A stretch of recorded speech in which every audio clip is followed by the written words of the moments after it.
નમસ્કાર દર્શક મિત્રો, તમે જોઈ રહ્યા છો સાઈ ગ્રુપ મીડિયા હાઉસ દ્વારા સંચાલિત નવસારી લાઈવ અને ઝટપટ ન્યૂઝ.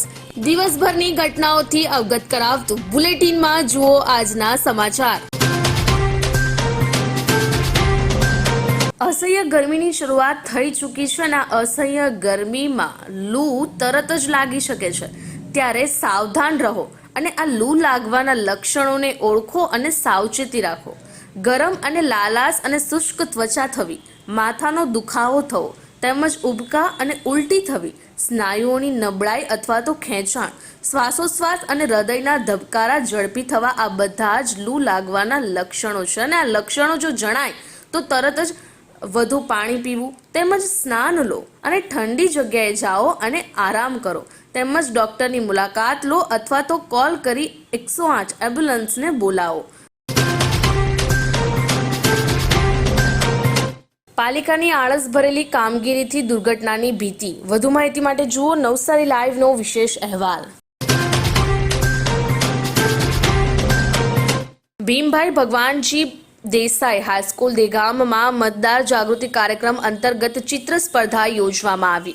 ભીમભાઈ ભગવાનજી દેસાઈ હાઈસ્કૂલ દેગામમાં મતદાર જાગૃતિ કાર્યક્રમ અંતર્ગત વિવિધ કાર્યક્રમો હાથ ધરાયા છે, જેમાં આજ રોજ ધોરણ 9ના વિદ્યાર્થીઓ દ્વારા વાલી મતદારોને પ્રોત્સાહિત કરવા માટે મતદાનના મહત્વની થીમ અંતર્ગત સુંદર ચિત્રો દોરી સંદેશ પાઠવવામાં આવ્યો હતો. આ સ્પર્ધામાં ભાગ લેનાર વિદ્યાર્થીઓ પૈકી પ્રથમ નંબરે પટેલ ઇવાનશી હિતેશભાઈ, બીજા નંબરે ચૌધરી હર્ષિલકુમાર રાજેશભાઈ અને ત્રીજા નંબરે દિયા બુધાભાઈ રાઠોડ આવ્યા હતા. સમગ્ર ચિત્ર સ્પર્ધામાં નિર્ણાયક તરીકે ચંદ્રકાંત એસ માલા અને પ્રિયાંક કુમાર પટેલ દ્વારા ફરજ નિભાવવામાં આવી હતી. ગણદેવીના ખાપરવાડા ગામે વાહન પાર્ક કરવા જેવા નજીવા મુદ્દે પડોશીઓ વચ્ચે મારામારી અને સામસામે ફરિયાદ.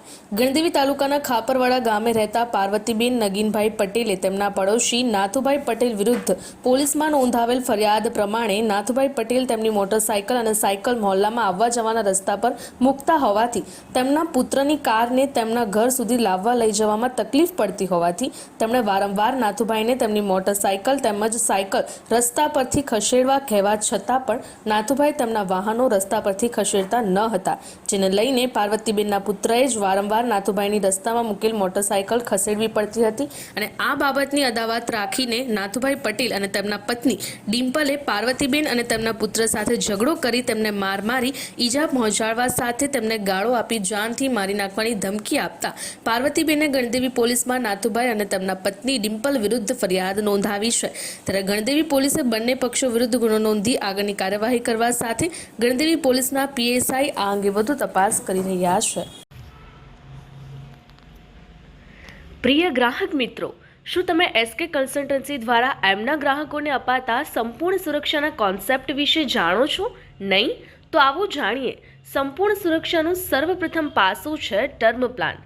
ટર્મ પ્લાન તમારા જીવન મૂલ્યને જોખમ સામે વીમાના રૂપમાં રક્ષણ આપતું એક માધ્યમ છે, જે તમને તમારી આજને માનસિક શાંતિ અને આવનારી કાલને તમારી ગેરહાજરીમાં પરિવારને આર્થિક મદદરૂપ થનારું સાધન છે. બીજું પાસું છે મેડિક્લેમ. ઓચિંતી માંદગી ક્યારેય બતાવીને નથી આવતી, પણ જ્યારે પણ આવે છે ત્યારે આર્થિકપણે ખૂબ જ દુઃખદ હોય છે, જો આપણે પૂરતો સ્વાસ્થ્ય વીમો લીધો ના હોય તો. અને ત્રીજા પાસાની વાત કરીએ તો ત્રીજું પાસું છે અકસ્માત વીમો. અકસ્માત હંમેશા અચાનક જ થાય છે, અને જો એના લીધે કોઈ આજીવન અપંગતાનો સામનો કરવો પડે ત્યારે પૂરતો અકસ્માત વીમો આવનારા જીવનને આર્થિકપણે ખૂબ જ સરળ બનાવી દે છે. આ સિવાય તમે ક્રિટિકલ ઇલનેસ અને હોમ ઇન્સ્યોરન્સ પણ સમજી અને લઈ શકો છો એસકે કન્સલ્ટન્સીના માર્ગદર્શન હેઠળ, અને આ જોખમો સામે રક્ષણ પ્રાપ્ત કરી શકો છો. હવે રોકાણની વાત કરીએ તો મોંઘવારી કરતાં વધુ વળતર મેળવવા અને ખૂબ જ ઓછા રિસ્ક સાથે મહત્તમ રિટર્ન્સ મેળવવા માટે એસઆઈપી થકી મ્યુચ્યુઅલ ફંડ્સમાં રોકાણ કરી શકાય છે. 10,000 રૂપિયાની દર મહિને એસઆઈપી કરી 13% અપેક્ષિત વળતર તમને મળે. 5 વર્ષે 10 લાખ, 10 વર્ષે 25 લાખ, 15 વર્ષે 50 લાખ અને 20 વર્ષે 1 કરોડ જેટલા રૂપિયા તમે ભેગા કરી શકો છો. અને આ બધું જ થઈ શકે છે ઘર બેઠા એસકે કન્સલ્ટન્સીના માર્ગદર્શન સાથે.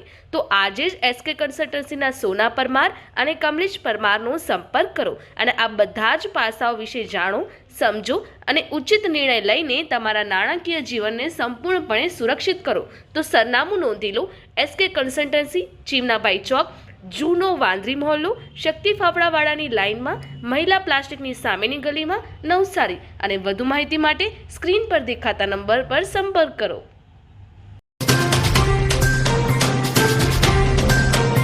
દિવ્યાંગ મતદાતા માટે મતદાન જાગૃતિ કાર્યક્રમ યોજાયા. ભારતના ચૂંટણી પંચની સૂચના મુજબ લોકશાહી પર્વમાં દિવ્યાંગ મતદારોને જરૂરી સવલતો મળી રહે તેમજ મતદાન પ્રક્રિયામાં તેઓની ભાગીદારી વધે તે હેતુથી જિલ્લા ચૂંટણી તંત્રના માર્ગદર્શન હેઠળ નવસારી જિલ્લાના 4 વિધાનસભા મતવિસ્તારોમાં દિવ્યાંગ અને વૃદ્ધ મતદારો માટે વિવિધ મતદાન જાગૃતિ કાર્યક્રમોનું આયોજન કરવામાં આવરી લેવામાં આવી રહ્યું છે. માતાના મૃત્યુના શોકમાં પુત્રએ પણ એક જ મહિનામાં ટ્રેન નીચે પડતું મૂકીને જીવન ટૂંકાવ્યું.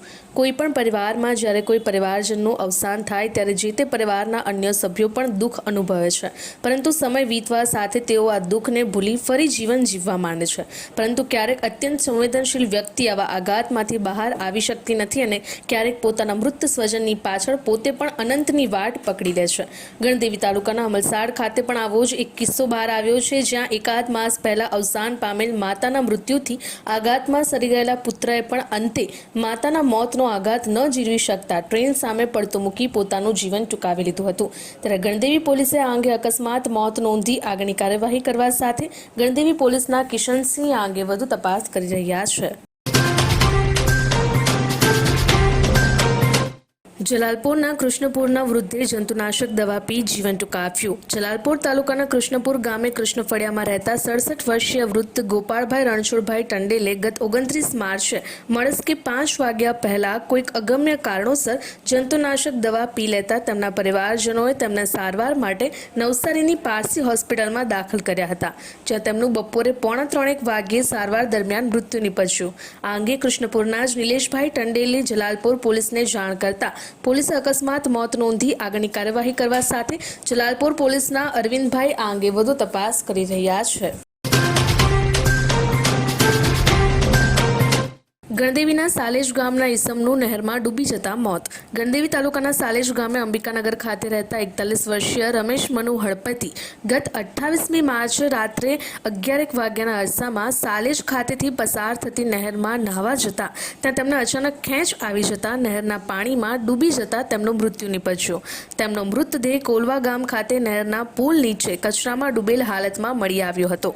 આ અંગે અંબિકાનગર ખાતે રહેતા પ્રતિકભાઈએ ગણદેવી પોલીસને જાણ કરતા ગણદેવી પોલીસે અકસ્માત મોત નોંધી આગળની કાર્યવાહી કરવા સાથે ગણદેવી પોલીસના અમલસાડ ચોકીના હેડ કોન્સ્ટેબલ કિશનભાઈ આ અંગે વધુ તપાસ કરી રહ્યા છે.